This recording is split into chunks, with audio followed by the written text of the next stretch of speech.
حالت میں نظران عقیدت پیش کرے. اللہم صلی علی اللہم صلی علی سیدنا مولانا محمد بارک وسلم صلاۃ رسول اللہ صلی اللہ تعالی علیہ وسلم. حضرات بہت ساری باتیں آپ نے سماعت کر لی ہیں اور منقبت اور نعت پاک کے اشعار بھی سماعت کیے ہیں.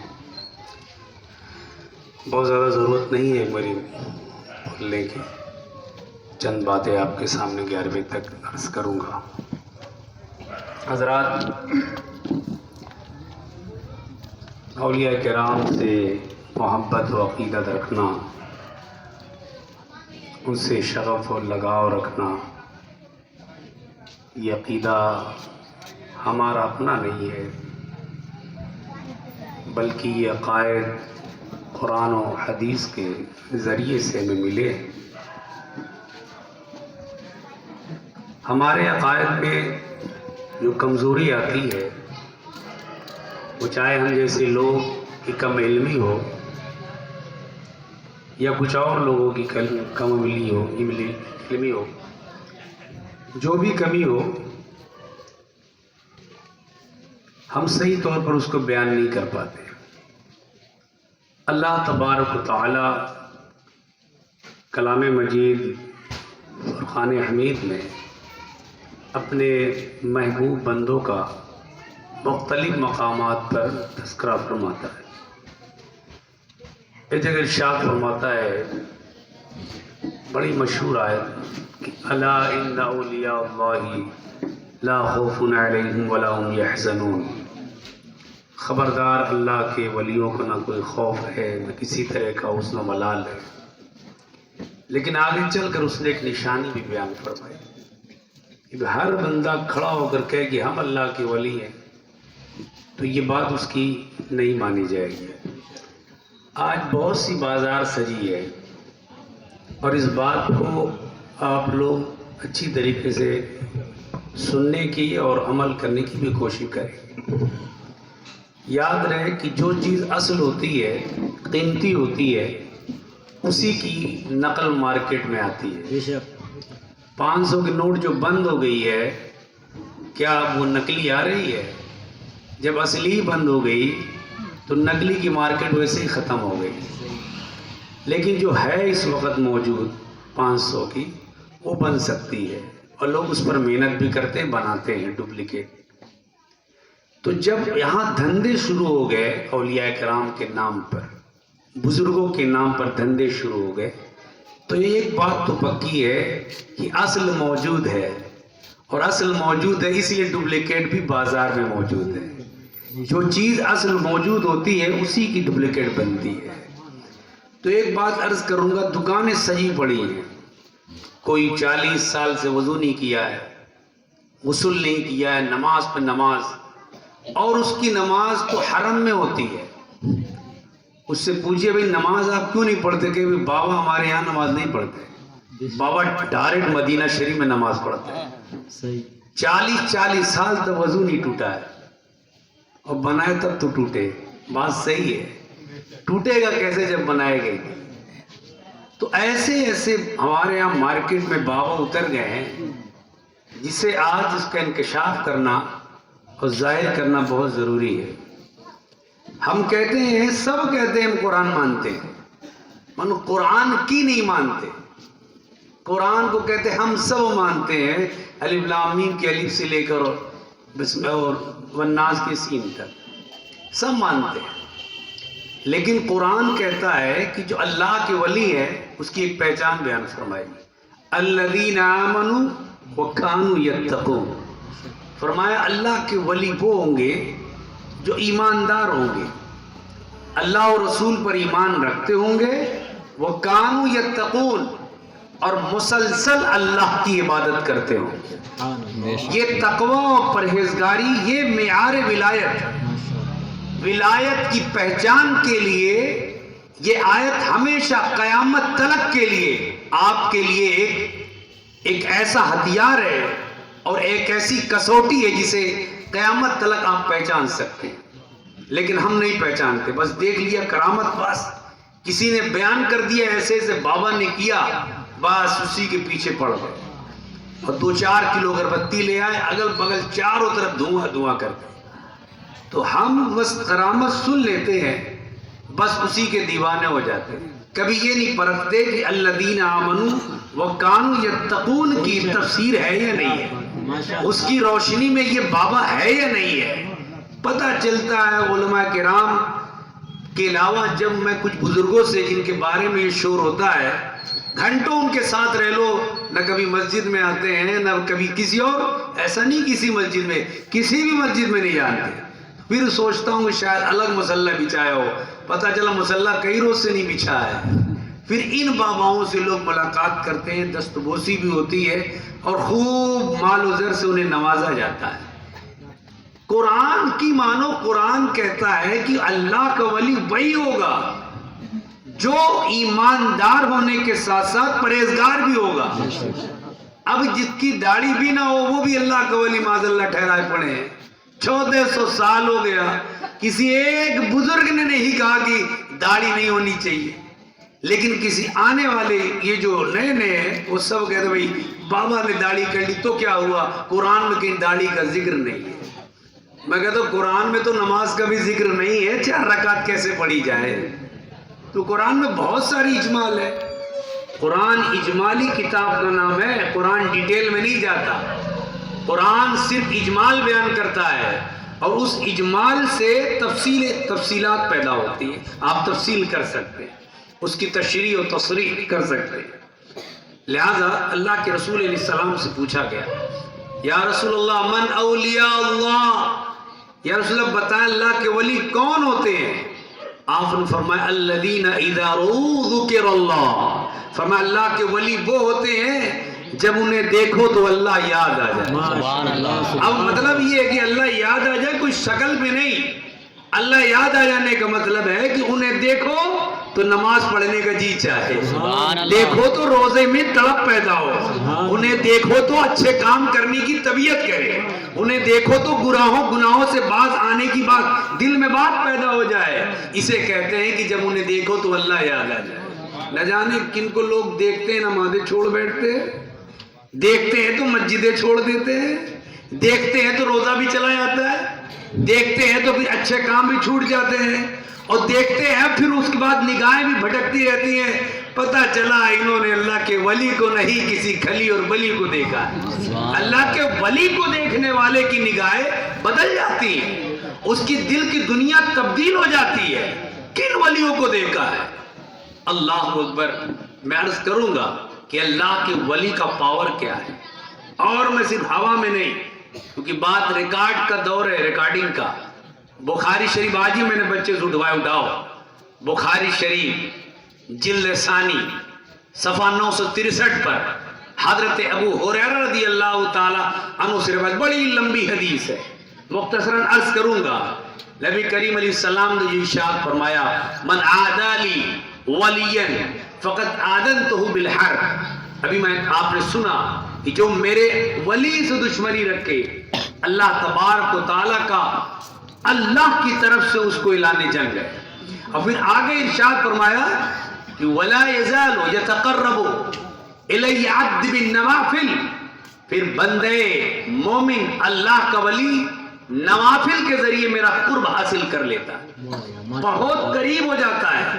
اب مسئلہ واضح ہو گیا کہ نوافل میں قدم رکھنے والا ہی اللہ کا ولی ہوگا۔ اب نفل اسی کی قبول ہوتی ہے جس کے فرائض قبول ہو۔ اب جس نے ظہری نہ پڑھی وہ تہجد پڑھنے آ جائے بیکار ہے، جس نے جمعہ نہ پڑھی وہ تہجد کے لیے آ جائے، موابین کے لیے آ جائے، چاشت کے لیے آ جائے، اشراق کے لیے آ جائے، وہ ساری نمازیں پھینک دی جائیں گی۔ جس نے فرائض چھوڑ کر کے نفل پڑھنا شروع کر دیا، نفل قبول نہیں ہوگی۔ پتہ چلا اللہ کے ولی فرض تو پڑھتے ہی تھے، نفل میں بھی شریک رہتے تھے، نفل بھی پڑھتے تھے، اوابین بھی، چاشت بھی، تہجد کے لیے بھی اٹھتے تھے۔ تب اللہ تبارک ارشاد فرماتا ہے پھر یہ حال یہ ہوتا ہے کہ یہ جب چلے تھے، یہ بندہ چلا تھا تو محب تھا، یعنی وہ مجھ سے محبت کرتا تھا، میں محبوب تھا، لیکن جب اس راستے پر گامزن رہا، مسلسل عبادت کی، رب ارشاد فرماتا ہے اذا احببتہ، اب میں اس سے پیار کرنے لگ جاتا ہوں۔ سبحان اللہ۔ ابھی تک تو وہ محب تھا، میں محبوب تھا، اب اس راستے پر چلتے رہا، اب وہ محبوب بن گیا ہے، محب میں اس کا بن گیا۔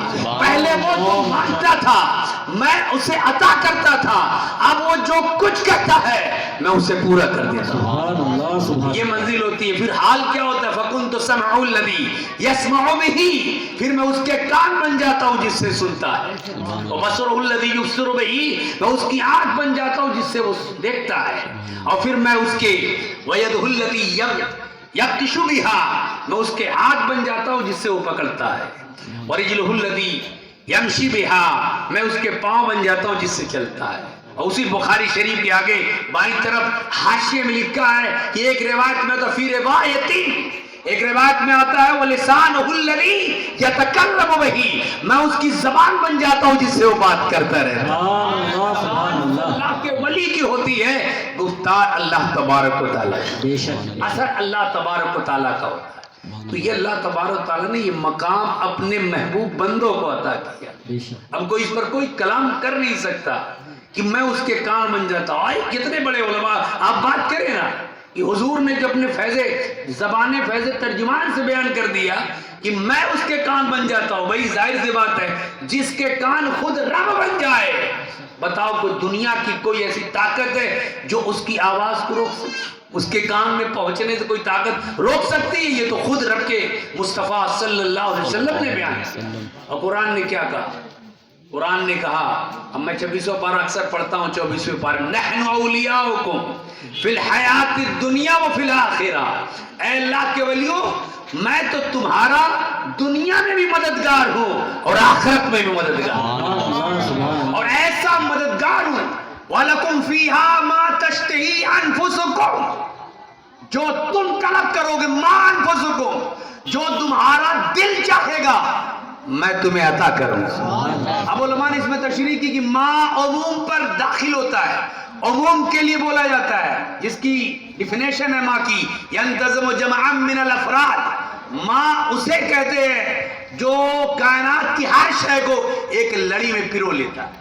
اب گویا مطلب یہ ہے اللہ کا ولی جو کچھ طلب کرے وہ دنیا کی چیز طلب کرے، آخرت کی چیز طلب کرے، دنیا میں حکومت مانگے، کچھ مانگے، اللہ فرماتا ہے تم مانگتے جاؤ، میں نے وعدہ کر لیا ہے میں عطا کرتا چلا جاؤں۔ نعرے تکبیر، نعرے رسالت، یا رسول اللہ، سرکار کی آمد، مرحبا، آقا کی آمد، مرحبا، حضور کی آمد، مرحبا، نعرے تکبیر، نعرے رسالت، یا رسول اور اللہ۔ رب کا کلام کیسا؟ لا تبدیل لکلمات اللہ، رب نے جو کہہ دیا ہے وہ بدل نہیں سکتا، رب کے کلمات کبھی تبدیل ہو نہیں سکتے۔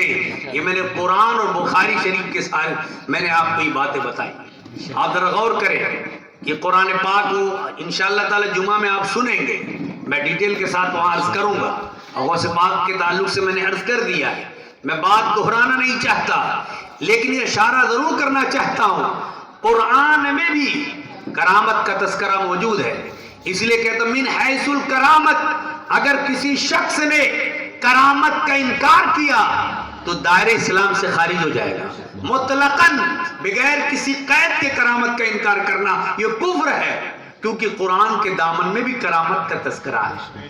ہاں جو روایتیں مشہور ہیں ان روایتوں کا انکار کرنا یہ گمراہی ہے۔ ہاں کسی بزرگ آس پاس کے پڑوسی بزرگ جو ہمارے ہیں مسلم بزرگ، ان کی کرامت کا انکار کرنا یہ کفر نہیں ہے، گمراہی نہیں ہے، لیکن محرومی ضرور ہے۔ لہذا آج کی جو دکانیں سجی ہیں، جیسے میں نے آپ کے سامنے عرض کیا تھا، میں ایک بابا کے پاس گیا تو انہوں نے کہا کہ آپ پر بہت بڑا حسیب ہے، اور پھر انہوں نے کچھ کیمیکل میرے ہاتھ میں لگایا اور پانی میں کا ہاتھ ڈال کے میں اپنی آنکھ دیکھی اور میرے خود کا مشاہدہ ہے، میں نے ہاتھ پانی میں ڈالا، اللہ کی قسم پانی لال ہو گیا، وہ لونگ تھا مگر وہ لال ہو گیا۔ اگر میرے علاوہ کوئی اور ہوتا تب تو پوری زندگی اسی کا خطبہ پڑھنے لگتا اور کہتا سب سے بڑے بابا یہی ہے، کیونکہ سادے پانی کو لال کر دیا۔ اوے بھائی پہلے پتا کری آدمی الذین آمنو وہ کانو یتقون پر اترتا ہے یا نہیں اترتا؟ پتا چلا یہ معیار، یہ کسوٹی ایسی ہے کہ تمہیں بتا دے گی کہ یہ صحیح اس نے کیا ہے یا غلط کیا ہے۔ اس لیے جو خرق عادت امر صادر ہو، یعنی ایسا امر، ایسا معاملہ جو اکثر نہ ہوتا ہو، عقل سے بعید بات ہو، وہ ایسا عمل ہو کسی نبی سے اعلان نبوت سے پہلے، تو اسے ارہاس کہا جاتا ہے، اور نبی اعلان نبوت کے بات کرے تو اسی کو معجزہ کہا جاتا ہے۔ جیسے چاند کا 2 ٹکڑے ہونا یہ خلاف عادت بات ہے، یہ ایسی بات ہے محیر العقول ہے، دماغ میں نہیں آتی کہ یہ چاند کیسے 2 ٹکڑے ہو سکتا ہے، اس کو معجزہ۔ اگر وہی عمل کسی اللہ کے ولی سے ہو جائے تو اسے کہتے ہیں کرامت، اور وہی کسی بد مذہب سے ہو اور کسی فاسق معلن سے ہو تو اب نہ کرامت ہے نہ معجزہ ہے، اسے استدراج اور جادو کہا جائے گا۔ تو اب آپ کے ساتھ جو ہوتا ہے وہ اکثر جادو نظر بند ہوا کرتا ہے، آپ اسے کرامت سمجھ بیٹھتے، پھر اسی کے پیچھے پوری زندگی لگا دیتے ہیں، اس نے یہ دکھایا، اس نے یہ دکھایا۔ ایک بابا نے تو مجھے کہا کہ آپ بیٹھیے، تو انہوں نے جو ہے کہا کہ آپ کو شہد کھانا چاہیے، ہم کہا ٹھیک ہے۔ تو تھوڑی دیر کے بعد اسی سے کیا انہوں نے، اور مجھے وہ شہد تقریباً 200 گرام کا شہد جو ڈابر کا آتا ہے وہ لا کر کے دیا انہیں پیچھے سے۔ تو میں اپنے دل میں کہتا رہا بھائی اگر بابا لائے تو ڈابر کا سہارا کیوں لیا بھائی آپ نے؟ اگر شہد لانی تھی تو کسی مدینہ شریف کے لیے آتے، اب ڈابر کی چھپی ہوئی جو ہے 200 گرام کی ہمیں دوا دی۔ تو ایسے واقعات ہم لوگ کے سامنے بھی ہوئے ہیں، لیکن ہم لوگ جان جاتے ہیں کہ یہ کھیل ہے، یہ استدراج ہے، یہ ہمارے لیے جائز نہیں ہے۔ آج لوگ دھوکہ کھا رہے ہیں، 6 انگوٹھی پہن کر بابا بنا ہے، بڑی سی ٹیڑھی سی 6 فٹ کی وہ گول والی وہ لاٹھی لیے ہے، اس کے پیچھے لوگ پڑے ہوئے ہیں۔ قرآن دیکھ کر پڑھنا نہیں آتا، ایک معنی بھی بتانا نہیں آتا، قرآن کا خود کیا معنی ہے وہ بھی نہیں بتا پاتے، وہ بھی اللہ کے ولی بنے پڑے، اور سارے لوگ پیچھے دوڑے پڑے ہیں۔ حضرات ہوش میں آؤ، قرآن کیا کہتا ہے سمجھنے کی کوشش کرو۔ اللہ اکبر۔ میں عرض کروں یہ ایسی چیز ہے، ہم نہیں، بڑے بڑے علماء چکر کھا گئے کہ استدراج کیا ہے اور پھر اس کے بعد یہ کرامت کیا ہے۔ ایک بات پچھلے سال کی عرض کروں، حضرت داتا گنج بخش رحمت اللہ علیہ اپنی کتاب کشف المحجوب میں لکھتے، آپ فرماتے ہیں علی الخواص رحمت اللہ تعالیٰ علیہ اللہ کی برگزیدہ بندے ولی، ایک شخص وہ کہیں جا رہے تھے عبادت کی غرض سے، تو ایک شخص آ کر کہنے لگا حضور میں آپ کے ساتھ رہنا چاہتا ہوں کچھ دنوں۔ تو کہا کہ نہیں میرے ساتھ رہو گے مشکل ہوگی، میں عبادت زیادہ کرتا ہوں، کھانے کی فکر نہیں رہتی۔ کہا نہیں حضور آپ کے ساتھ رہو۔ کہا ٹھیک ہے تیار ہو جاؤ۔ جب وہ تیار ہوا تو آپ نے فرمایا کہ تمہارے جسم سے تو کفر کی بو آتی ہے۔ تو کہنا حضور آپ نے سچ پہچانا، میں مسلمان نہیں، میں کرسچن ہوں، عیسائی ہوں۔ تو آپ نے فرمایا تم میرے ساتھ رہ کر کیا کرو؟ کہا نہیں جو آپ کریں گے میں کروں گا۔ کرسچن ساتھ ہو لیا۔ حضرت علی الخواص رحمت اللہ تعالیٰ علیہ آگے بڑھے، اب عبادت پہ عبادت آپ کر رہے ہیں، وہ بھی کر رہا ہے، سونے کا وقت آ رہا سونے، لیکن کھانے کا کوئی وقت نہیں آتا۔ یہ پریشان ہو گئے کہ بابا کے ساتھ رہیں گے تو وہ مر جائیں گے۔ 2-4 روز ہوئے تو اس کے پاؤں ڈگمگانے لگے، اس کرسچن کے اور اس عیسائی کے کہ بابا تو کچھ کھاتا ہی نہیں ہے، ارے وہ کیسے کھائیں گے؟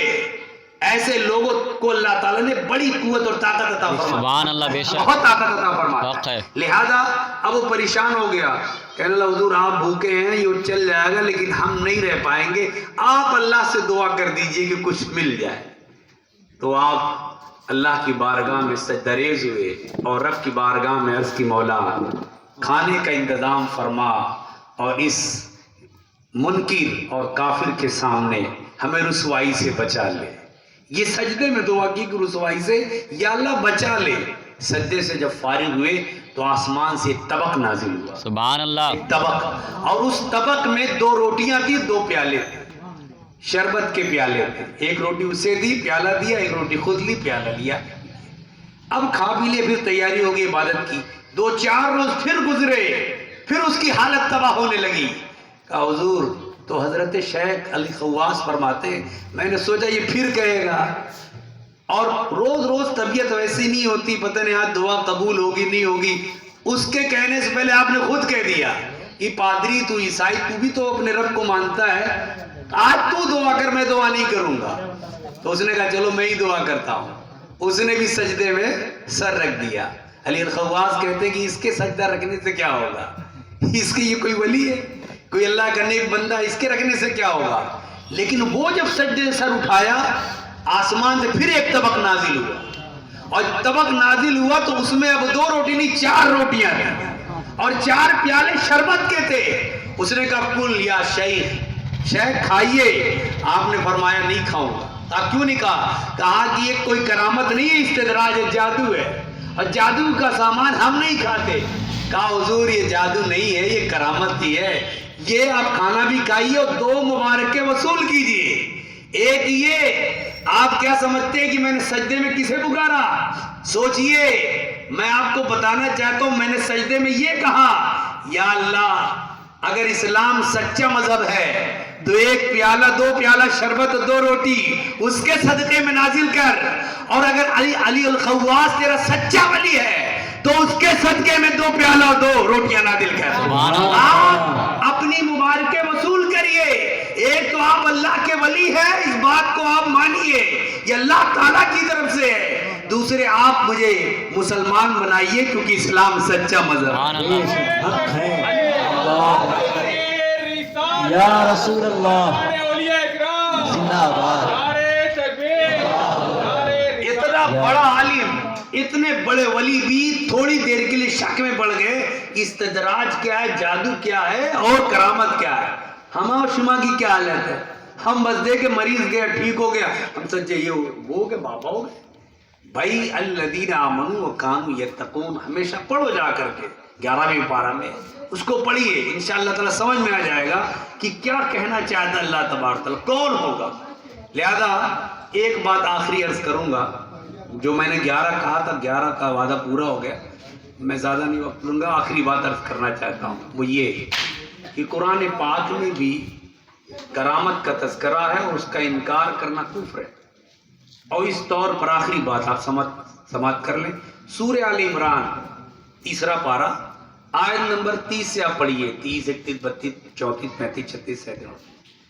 اس میں حضرت مریم سلام اللہ علیہ کا واقعہ بڑا تفصیل کے ساتھ لکھا ہوا ہے، مختصراً میں عرض کروں گا، آپ گھبرائیں نہیں۔ حضرت عمران کی بیوی حضرت حنہ جو ایک لمبی دراز عمر گزار چکی تھی اور کوئی اولاد نہ تھی، ایک دن اپنے آنگن میں بیٹھی رہی اور ایک درخت تھا، اس درخت پر ایک چڑیا نے بچہ دیا۔ وہ چڑیا اڑ کر کے آتی، ماں جو تھی، اور اپنے ننھے بچے کے ننھے چوچ میں وہ جب کانا ڈالتی تو یہ منظر دیکھ کر ان کے دل پہ ایک چوٹ لگی کہ یا اللہ تو نے جانوروں کو بھی اولاد دی ہے، ان پنچھیوں کو پرندوں کو بھی اولاد دی ہے، مولا مجھے بھی اولاد عطا کر۔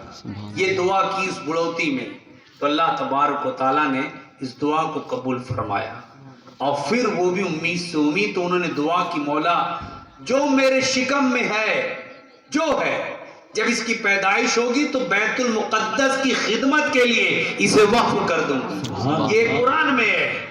تو ایسا ہوتا تھا کہ جب وقف کرتا تھا کوئی تو بچہ پیدا ہوتا تھا، بیٹا، اور اس کو بیت المقدس کے لیے وقف کر دیتے تھے لوگ۔ لیکن یہاں عجیب معاملہ ہوا کہ یہاں جب پیدائش ہوئی تو بیٹا نہیں بیٹی پیدا ہوئی، تو وہ ڈر گئی کہ یا اللہ بیٹی ہوئی یہ کیسے خدمت کرے گی، اور یہ بیت المقدس میں جہاں 300 کمرے ہیں اگل بگل اور سب مرد ہی ہے، میری بیٹی کیا کرے گی، ڈر گئے۔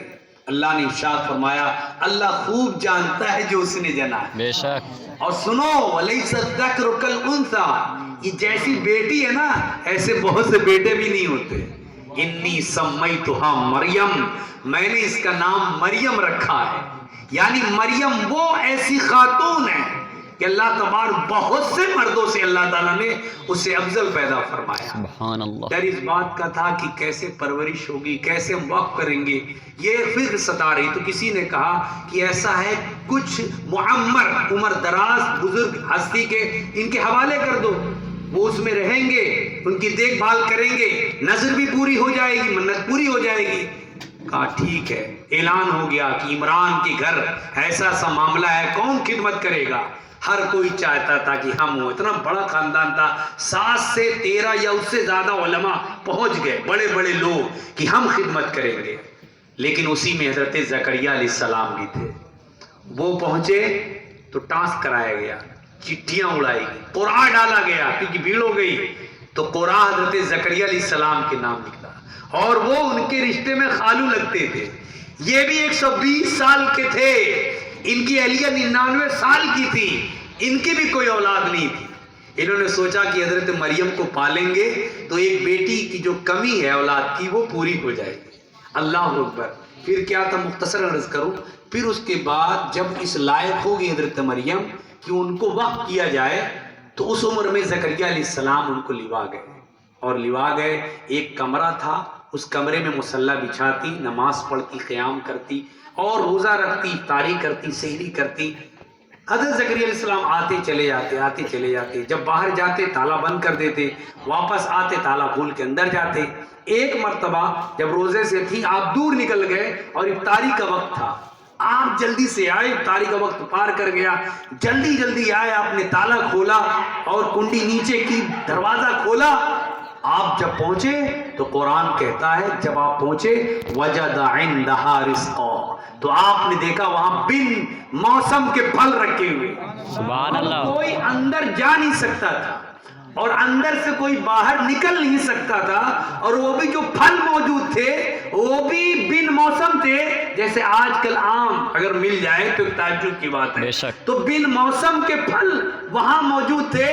تو یہ دیکھ کر حضرت زکریا علیہ السلام نے کہا یا مریم، قال یا مریم انا لکی ھذا، اے مریم یہ کہاں سے آئے؟ قالت هو عند اللہ، کہا یہ کہیں اور سے نہیں، یہ اللہ تعالیٰ کی طرف سے آئے۔ سبحان اللہ۔ اللہ اکبر۔ جب حضرت زکریا علیہ السلام نے دیکھا کہ بن موسم کے پھل، اور وہ بھی بن موسم کے پھل اللہ تبارک و تعالیٰ یہاں دینے پر قادر ہے، تو 120 سال کا میں ہوں، بن موسم کے ہوں، اللہ اس عمر میں بھی اولاد دینے پر قادر ہے۔ بے شک۔ ونادعا زکریا، حضرت زکریا علیہ السلام وہی کھڑے ہو کر اللہ اکبر رب کی بارگاہ میں دعا کی، رب ہب لی من لدنکا ذریۃ طیبۃ، اللہ تعالیٰ سے دعا کی مولا مجھے بھی صاف ستھری اولاد عطا کر۔ سبحان اللہ۔ اللہ اکبر۔ حضرت زکریا علیہ السلام ابھی دعا کر کے ہٹے نہیں تھے، فرشتے آئے اور کہا حضرت زکریا مبارک ہو، اللہ تمہیں حضرت یحییٰ کی بشارت عطا کر۔ سبحان اللہ۔ اب میں کہنا چاہتا ہوں زکریا علیہ السلام کہاں دعا کر رہے ہیں؟ لوگوں کچھ تو عقل سے کام لو، ہم پر تو ہر وقت بدعت اور شرک کا جو الزام لگاتے ہو، خدا کے واسطے اس تعصب سے نکلو، اس جلن سے نکلو۔ میں قرآن کہہ رہا ہوں، آپ پڑھیے، اپنے عالم کی دیکھ لیجئے، اس کی تشریح دیکھ لیجئے، پوچھئے زکریا علیہ السلام نبی ہے یا نہیں ہے؟ نبی ہے۔ حضرت مریم ولیہ ہے۔ ایک نبی کہاں دعا کر رہا؟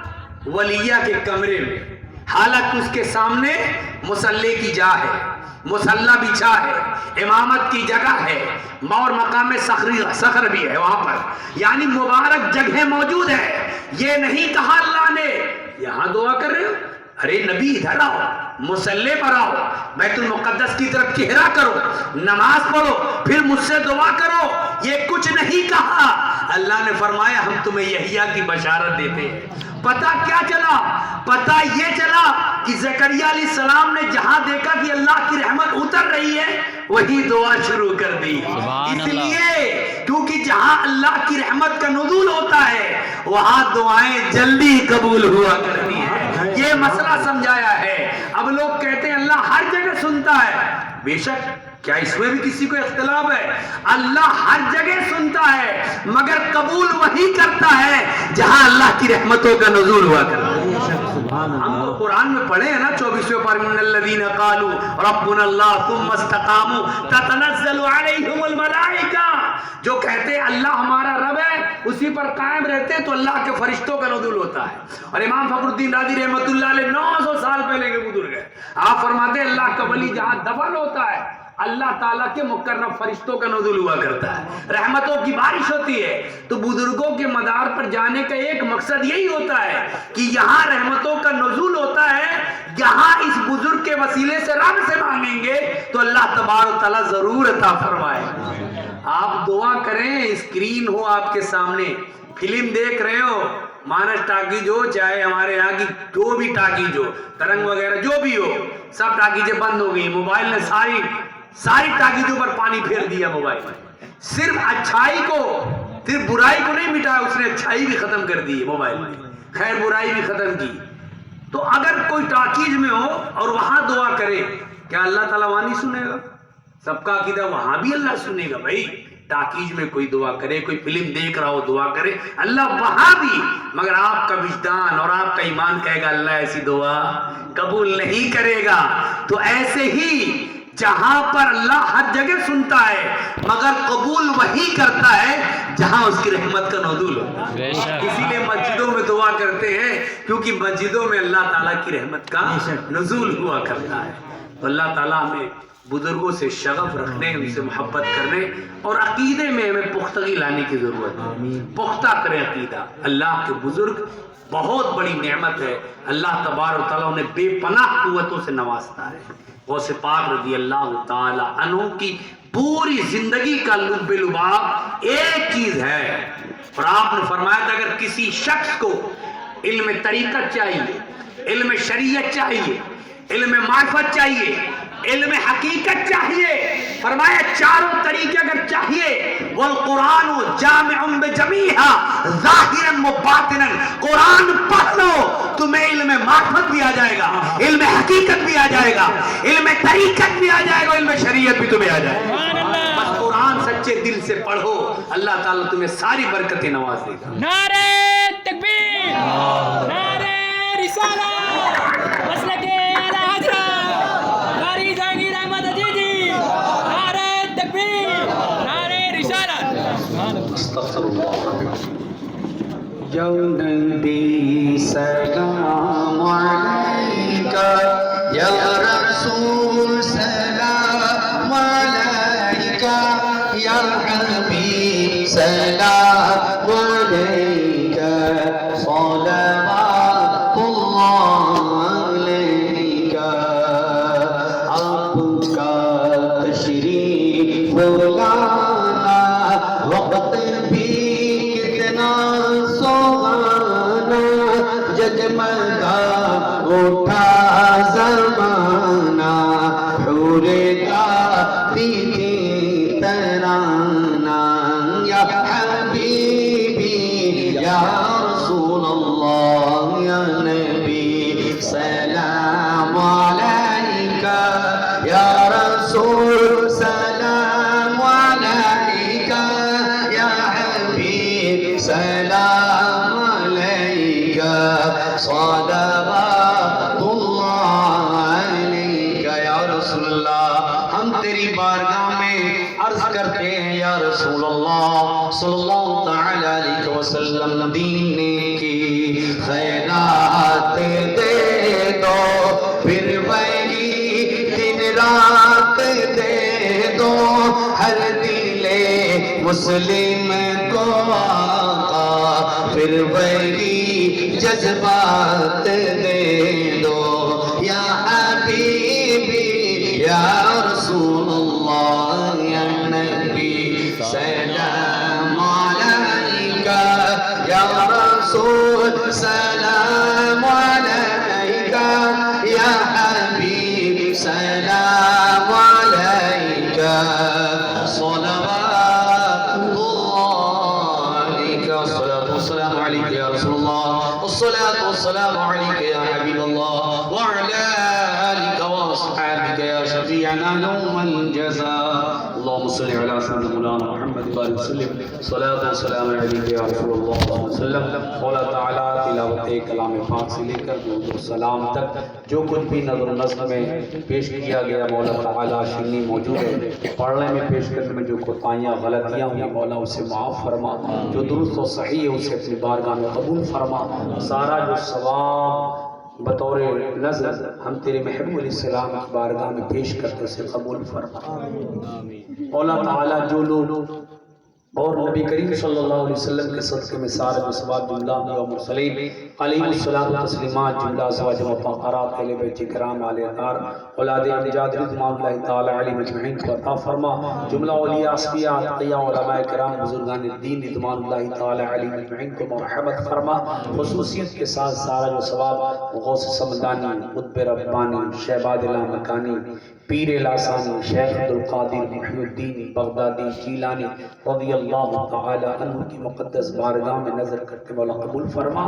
غوث پاک رضی اللہ تعالی عنہ کی فیوض و برکات سے ہم سبھی کو مالا مال فرما. مولا تعالیٰ اس بزم کو سجانے میں خصوصی طور پر جناب مہتاب عالم صاحب نے حصہ لیا. مولا تعالیٰ ان کے حصے کو قبول فرما. جن لوگوں نے دامے دل میں سخن قدمے ان کے ساتھ حصہ لیا ان کے بھی حصے کو قبول فرما. ان کی کاوشوں کوششوں کو اپنی بارگاہ میں قبول فرما. ہم سب کی حاضری قبول فرما. اس بزم کو ہمارے لیے ذریعہ نجات بنا. مولا تعالیٰ بزرگان دین کا میں صدقہ عطا فرما. مولا تعالیٰ جو لوگ بیماروں نے شفا کلی عطا فرما. خاص طور پر مرزا علی بیگ اور جناب محمد ندیم احمد وارثی اور ان کے علاوہ جو بھی بیمار ہے مولا تعالیٰ ان سب کو صحت و تندرستی عطا فرما. غیب سے ان بیماروں کی مدد فرما اور ہم سبھی حضرات کی جان و مال عزت و آبرو کی حفاظت فرما. مولا تعالیٰ ہمیں اپنی عقائد کو سمجھنے اور دوسروں کو صحیح طور پر سمجھانے کی توفیق عطا فرما. مولا ہمارے ایمان کی بعدہ ہمارے اعمال کی حفاظت فرما اور ہم سب کو پنجگانہ نماز جماعت کے ساتھ خشوع و خضوع کے ساتھ للہیت کے ساتھ پوری زندگی ادا کرنے کی توفیق عطا فرما اور ہم سب کا خاتمہ اسی مقدس مذہب اسلام پر ایمان کے ساتھ خاتمہ نصیب فرما. صلی اللہ تعالی علی خیر خلقی محمد وعلی آلہ وصحبہ اجمعین برحمتک یا ارحم الراحمین. حق لا الہ الا انت. شیرنی بھی آئی ہے اور شیرنی کا انتظام. ہاں 13 تاریخ کو کل لنگر عام ہے جناب مہتاب عالم LIC والے. تو لنگر کا انتظام کیا گیا تو کھانا نمک کھا کے آئیے گا. آپ لوگ عشاء بعد آپ لوگ تشریف لے آئیے جناب مہتاب عالم سے. اور ابھی شیرنی بھی ہے اور کچھ لوگوں کے لیے بریانی کا بھی انتظام کیا گیا ہے. کچھ لوگوں کے لیے کچھ لوگ کون لوگ ہیں جو لوگ تو 13 تاریخ کو شاہی مسجد کے پاس بھی اس سے ہلکا چھوٹا سا پروگرام ہوگا. بہت لمبا نہیں چلے گا. 11 تک میں نے کہا تھا. میں معذرت چاہتا ہوں چونکہ بات کہاں سے کہاں نکل گئی. تو 11 بجے تک انشاءاللہ وہی پروگرام ہوگا. 13 تاریخ کو آپ حضرات سے شرکت کی درخواست ہے کہ 13 تاریخ کو شاید میں 21 کو ان کے وہاں ہے 22 کو وہاں پر ہے. ارے بھائی اتنا لمبا بھول جائیں گے. 13 کو آپ بتائیں گے پھر وہاں بتا دیں گے. جناب حافظ عارف سلمہ دامت برکات القدسیہ مبلغ دعوت اسلامی انڈیا ان سے کے یہاں بھی ایک پروگرام 21 ہے وہاں بھی آپ شرکت کریں. تو شیرنی لے کر السلام علیکم.